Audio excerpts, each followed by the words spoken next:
कितनी जोर की बारिश हो रही है। 2 दिनों से यह बारिश तो रुकने का नाम ही नहीं ले रही है।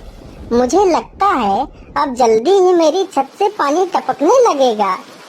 तभी उधर से एक शेर बारिश से परेशान होकर छिपने की जगह ढूंढते ढूंढते उसी किसान की झोपड़ी के पीछे बने तबेले में घुस जाता है, जिस तबेले में उस किसान के कुछ गधे बंधे हुए थे। अंधेरा ज्यादा होने के कारण शेर गधों को देख नहीं पाता है और उन्हीं के बीच जाकर खड़ा हो जाता है।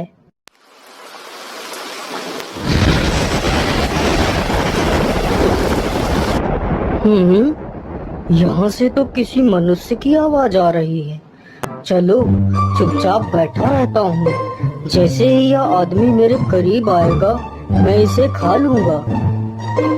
हाय हाय हाय, यह बारिश कब रुकेगी? ऊपर से यह टपका भी आ गया। अब मैं क्या करूँ? इस टपके से कैसे बचूं? इतना तो डर मुझे शेर और बाघ से भी नहीं लगता है जितना डर मुझे इस टपके से लगता है। अरे यह टपका कौन है? मुझे लगता है यह टपका तो मुझसे भी ज्यादा खतरनाक है।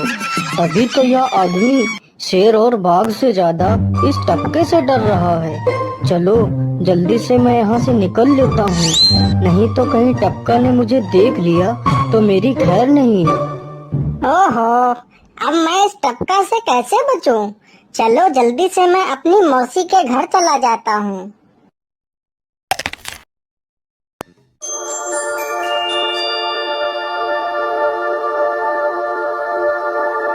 अरे चल चल गधे की औलाद, यहाँ पर छिपा हुआ बैठा है। अरे चल जल्दी। अरे ये क्या, जिसका डर था वही हुआ। यह टपका तो मुझ पर हावी हो गया।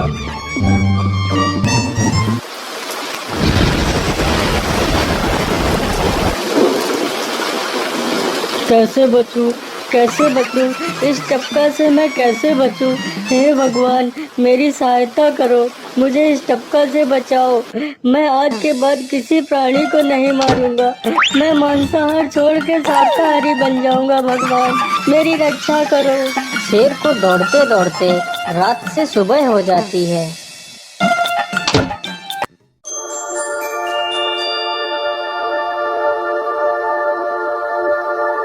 अरे देखो देखो, यह तो शेर की सवारी कर रहा है।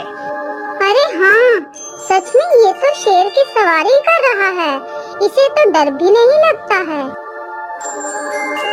अरे उधर तो देखो जरा, यह आदमी कितना बहादुर है। यह आदमी शेर की सवारी कर रहा है।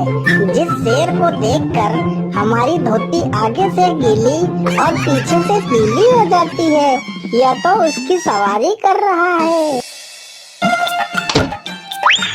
ये गांव के लोग भी ना पागल हो गए हैं जो इस गधे को शेर। अरे बाप रे, यह तो सच में एक शेर है।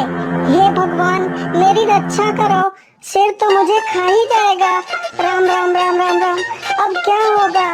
इस शेर से कैसे बचूं? अरे यह तो एक बरगद का पेड़ है। यही अच्छा मौका है, जल्दी से इस बरगद की जड़ पकड़कर ऊपर चढ़ जाता हूँ।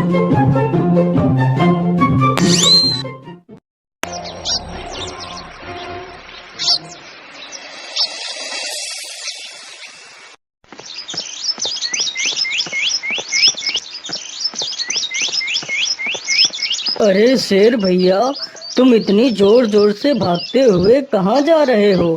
आप तो बहुत डरे हुए लग रहे हो। आप तो जंगल के राजा हो, आपको किसका भय है? टपका, वो टपका मेरी जान के पीछे पड़ा है।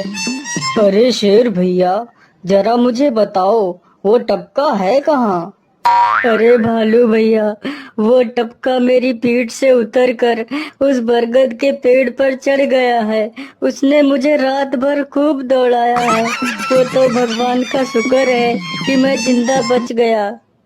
चलो शेर भैया, मुझे उस टपके के पास ले चलो, जरा मैं भी तो देखूं आखिर ये टपका है कौन। अरे नहीं भालू भाई, बड़ी मुश्किल से तो मेरी जान बची है। मैं अपनी जान फिर जोखिम में नहीं डालूंगा। तुम्हें जाना है तो जाओ। अच्छा अच्छा, ठीक है शेर भाई, तुम यहीं रुको। मैं अभी बरगद के पेड़ पर देख कर आता हूँ। आखिर ये टपका है कौन? जाओ जाओ बच्चू, जब वो टपका तुम्हारे ऊपर हावी होगा तो पता चलेगा। अरे कहाँ है यह टपका जिसने राजा जी की हवा टाइट कर दी? चलो इस पेड़ पर चढ़कर देखता हूँ। अरे बाप रे बाप, शेर क्या अकेला कम था, जो ये भालू भी आ गया। मुझे लगता है कि आज मेरी मौत निश्चित है। भालू पेड़ पर उल्टा होकर चढ़ने लगता है। तभी किसान और तेज से कांपने लगता है। कांपने की वजह से किसान के हाथ से छड़ी छूट जाती है और उल्टा होकर चढ़ रहे भालू के पिछवाड़े पर जा लगती है। भालू धड़ाम से जमीन पर गिरता है।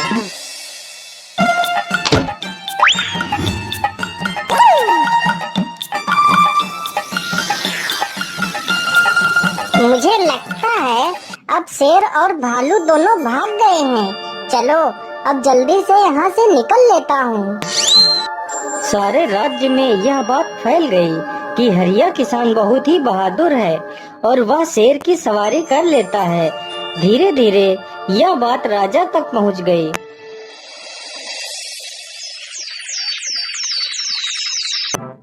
महाराज, क्यों न हम पड़ोस के गांव से हरिया किसान को बुलवा लेते हैं। वह बहुत ही बहादुर है।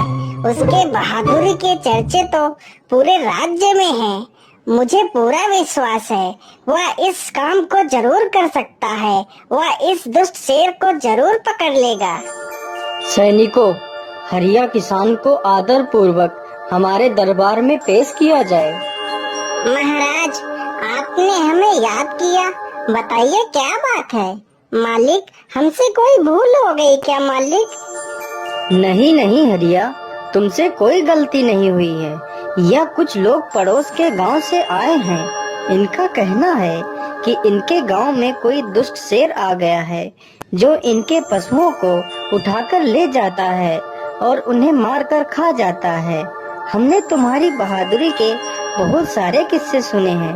तुम बहुत ही बहादुर हो, इसलिए मैं तुम्हें उस शेर को पकड़ने की ये जिम्मेदारी सौंपता हूँ। अरे बाप रे बाप, उस बार तो मैं शेर के हाथों बच गया था, लेकिन इस बार मैं नहीं बचूंगा। अगर मैंने महाराज को सच सच बता दिया तो झूठ बोलने के जुर्म में मुझे फांसी पर ही चढ़ा देंगे। अरे हरिया, तुम मन ही मन क्या बड़बड़ा रहे हो? कुछ नहीं महाराज, कुछ नहीं। मैं सोच रहा था कि मैं शेर को कैसे पकड़ूं। ये लो हरिया, कुछ स्वर्ण मुद्राएं रख लो, ये तुम्हारे काम आएंगे। क्या करूं, कैसे पकड़ूं उस शेर को? ये महाराज ने भी मुझे कैसी दुविधा में डाल दिया है। क्या करूं, क्या करूं? हाँ, मिल गया। फिर हरिया बाजार से एक रस्सी और एक जाल तथा एक बकरी खरीद कर लाता है। चलो जल्दी से, मैं यहाँ पर एक गड्ढा खोद देता हूँ।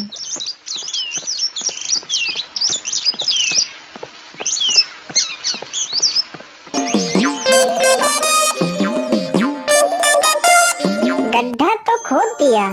चलो अब जल्दी से इस बकरी को रस्सी से बांध देता हूँ।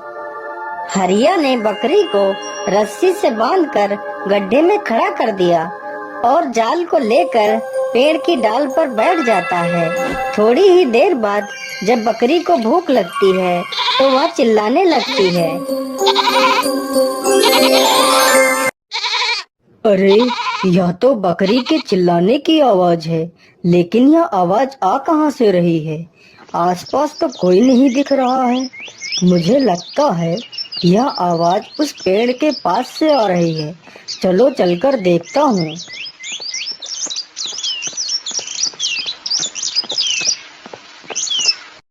अरे वाह, आज तो शिकार मेरे पास खुद चलकर आ गया।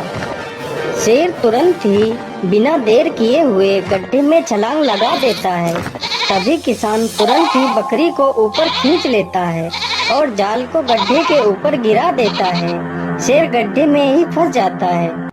यह देखकर गांव के सभी लोग बहुत ही खुश हो जाते हैं।